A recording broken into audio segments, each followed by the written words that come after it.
kendorkan semangat saudara-saudara. Teruskanlah perjuangan saudara-saudara. Musuh akan kita usir dari kota Bandung, akan kita usir dari Surabaya, akan kita ledapkan dari Semarang, akan kita ledapkan dari seluruh Indonesia. Pada pertengahan tahun 1946, ada 35 barisan perjuangan rakyat bersenjata berada di daerah Bandung Selatan. Barisan-barisan ini merupakan barisan penggempur di bawah koordinasi MP3, dipimpin oleh Sutopo dengan markasnya pada waktu itu di Bale Endah, daerah Ciparai. Tugas mereka mempertahankan garis pertahanan Dayakolot dan selalu harus berhadapan-hadapan dengan pihak sekutu dan Belanda. Pada tanggal 10 Juli 1946, kira-kira jam 21.45 malam, 3 dari ke-35 barisan perjuangan rakyat bersenjata itu mendapat perintah dari pimpinan MP3 untuk menjalankan suatu serangan gerilya dengan tujuan menghancurkan pertahanan Belanda di Dayakolot. Ketiga laskar itu adalah barisan banteng yang memilih orang-orangnya, yaitu Toha, Jojon, Suntama, Uju, dan Muin. Barisan Pangeran Papak memilih orang-orangnya, yaitu Ahmad, Mehmet, dan Wahri. Sedangkan barisan Hizbullah memilih Ramdan, Watra, dan Idas. Pasukan ini dipimpin oleh Muhammad Toha, seorang pemuda pejuang yang baru berusia 19 tahun. Seorang pemuda berusia 19 tahun waktu itu yang punya kemampuan berbahasa Jepang. Jadi ketika Jepang memindahkan amunisi dari Kiara Condong, ACW itu ya, dipindahkan ke Dayakolot, ke gedung listrik atau gedung dengki, orang menyebut gedung dengki ya gitu. Itu dia tahu betul apa yang disimpan di sana ya. Jadi ketika setelah peristiwa Bandung Lautan Api, Muhammad Toha kan ikut mengungsi ke Banjaran. Lalu di sana dia dengan adanya rencana dari Nasution untuk melakukan serangan umum, dia merasa dapat kesempatan untuk melaksanakan niatnya itu.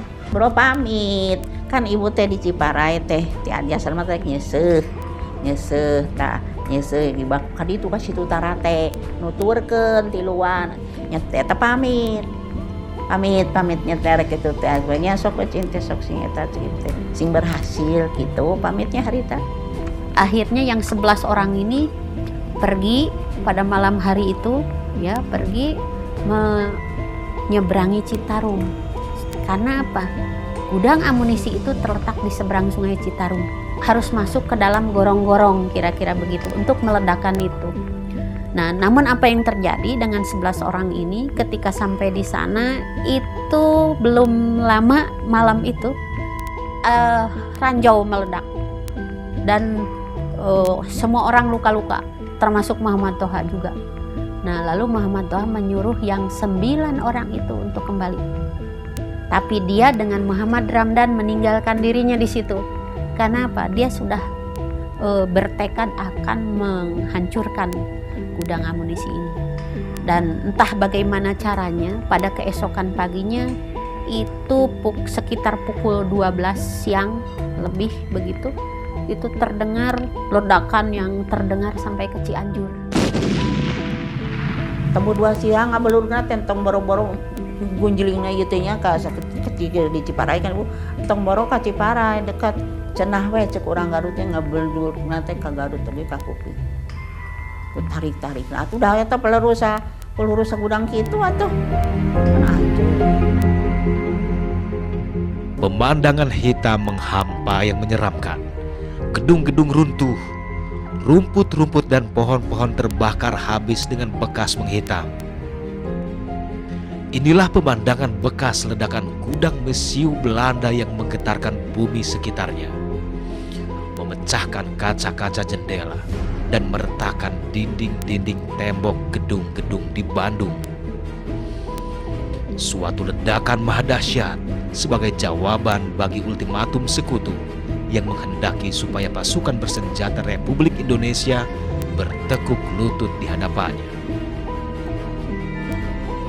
Ledakan yang getarannya terasa hingga sejauh 3 km dan suaranya terdengar hingga sejauh 60 km.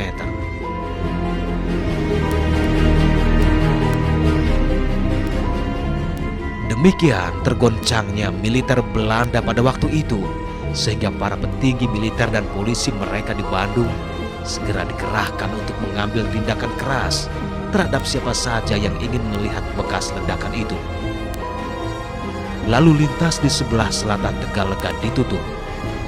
Namun pihak Belanda hanya mengumumkan bahwa peristiwa itu sebagai kecelakaan semata akibat perbuatan serdadunya yang main obor-obor dengan korban 18 orang tewas. Kita tahu yang hancur itu 1.100 ton amunisi yang itu adalah perbekalan untuk se-Jawa Barat. Itu sudah merupakan satu poin keberhasilan kita.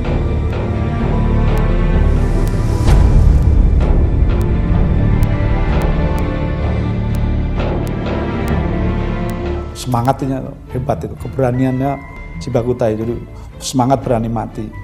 Dan kita juga tahu bahwa dalam peristiwa ledakan ini Muhammad Toha gugur dan mayatnya kan tidak pernah ditemukan. Perang ini akan terus dikenang sebagai perang suci demi kemerdekaan